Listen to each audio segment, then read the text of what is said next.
A series as a simple series लेते हैं, like 1 3 5 7 9 and then so on, जो हमने अभी ली थी।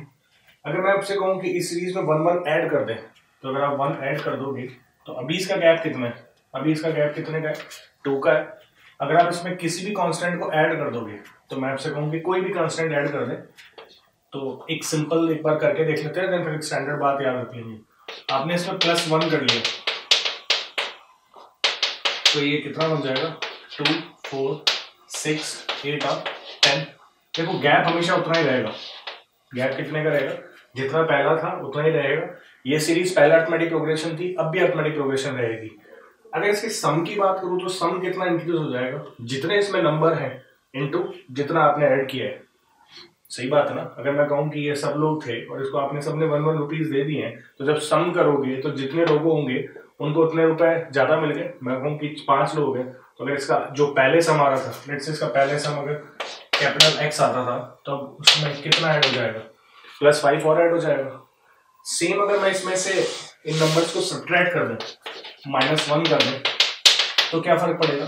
कोई फर्क नहीं पड़ेगा। ये सीरीज वापस AP ही रहेगी। लेकिन अब इसमें जो सम अगर करोगे तब क्या होगा? जब इसमें से टोटल आप -5 कर दीजिए। तो बात समझ में आ रही है आपको? मतलब किसी भी अरिथमेटिक प्रोग्रेशन अगर वो ऐसे है, उसमें जितने गैप है, अगर आप उसमें कुछ बढ़ा भी दोगे तो क्योंकि गैप पे फर्क नहीं पड़ेगा। मेरे को इस वाले को अगर कुछ रुपया दिया है आपने, या 1 रुपीज दिए हैं, तो इस वाले को भी 1 रुपीज दिए हैं, तो इनका जो गैप था that is always going to be constant. अगर आप सब्ट्रैक्ट कर दोगे तो भी कोई फर्क नहीं पड़ेगा। अगर मल्टीप्लाई कर दे तो क्या होगा? तो भी कुछ नहीं होगा। अगर मैं इस पूरी सीरीज को 2 से मल्टीप्लाई कर दें तो क्या होगा? 2 1 2, 2 3 6, 2 5 10, 2 7 14, 2 9 18। वापस इसका गैप है वो कितना बढ़ जाएगा?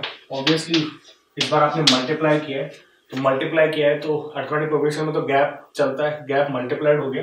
जो जितना गैप पहला था उससे अगर आपने मल्टीप्लाई कर दिया है तो गैप क्या होगा? इंक्रीज हो जाएगा। सब नंबर ट्वाइस हो गए, तो कितना नंबर ट्वाइस हुआ है? 5 नंबर ट्वाइस हो गए। तो अगर पहले सम अगर x आता था, तो अब कितना आ जाएगा? x + 10। मतलब जितने नंबर्स थे और मल्टीप्लाइड बाय जितने k से आपने इसको मल्टीप्लाई किया है। मैं ऐसे नहीं लिखता हूँ चला के कि स्टैंडर्ड फॉर्म्स में, क्योंकि वो समझ में तो आता नहीं है। समझ में नहीं आता है तो आप यूज नहीं कर पाओगे, तो फिर हम हमारे और आपके किस काम का?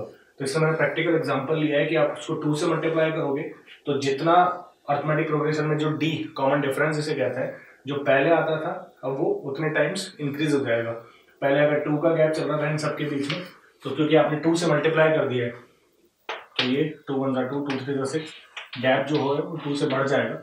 ऑब्वियसली जो सम था, तो सम में अब कितना कितना बढ़ गया है? यहाँ पे ये 2 हो गया है, ये 4, ये भी 2 बढ़ गया है, ये भी 2, ये भी 2, तो ये कितना बढ़ गया है? तो जितना भी नंबर होगा उतने टाइम्स उस नंबर को आप बढ़ा दीजिए। ठीक है यहाँ तक बात?